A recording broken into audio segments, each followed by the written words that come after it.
প্রিয় দর্শক, বিরাট কোহলির আজকের কাণ্ড কারখানা দেখে আপনি সাকিব আল হাসানের কথা মনে করতেই পারেন।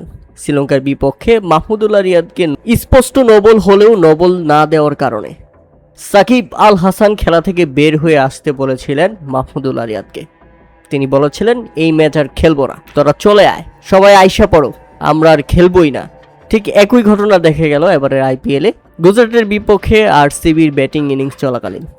ইনিংসের অষ্টম ওভারের ঘটনা ছিল সেটি। গুজরাটের বোলার এরশাদের করা ডেলিভারিটি ব্যাট চালিয়ে দিয়েছিলেন আরসিবির অধিনায়ক রজাত পাথিদার, আর বলটি বাউন্ডারি লাইনে দারুণ ক্যাচ ধরেন জেসন হোল্ডার, আর সেখানেই ঘটে গেছে বিপত্তি। আম্পায়ার চেকিংয়ের জন্য তৃতীয় আম্পায়ারের কাছে পাঠিয়ে দেন। পরবর্তীতে দেখা যায় জেসন হোল্ডার ক্যাচ ধরে নিয়েছেন ঠিকই, কিন্তু যখন তিনি মাটিতে আছড়ে পড়েছেন তখনই ঘটে গেছে বিপত্তি।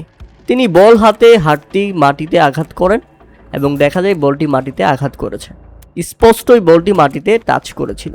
তারপরেও আম্পায়ার এটাকে আউট দিয়েছিল, যে কারণে মাঠ থেকে বেরই হতে চাচ্ছিল না রজাত পাথিদার। বিরাট কোহলি তো এটা কোনোভাবে মেনেই নেবে না, রীতিমতো চতুর্থ আম্পায়ারের সঙ্গে ঝগড়া বাঁধিয়ে দিয়েছেন।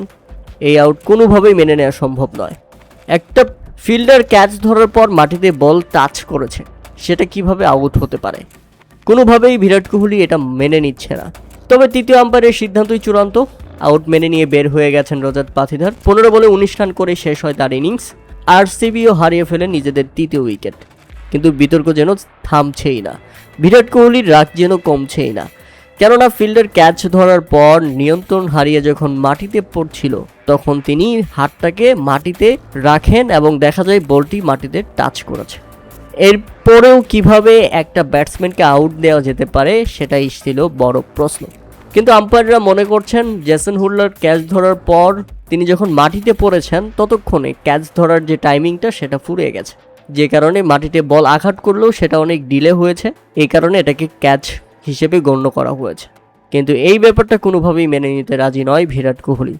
প্রিয় দর্শক, আপনাদের দেখে কি মনে হয়েছে? এটা কি আসলেই আউট? এমন আউট কি আসলেই মেনে নেওয়ার মতো কিনা তা অবশ্যই আমাদের কমেন্ট করে জানাবেন।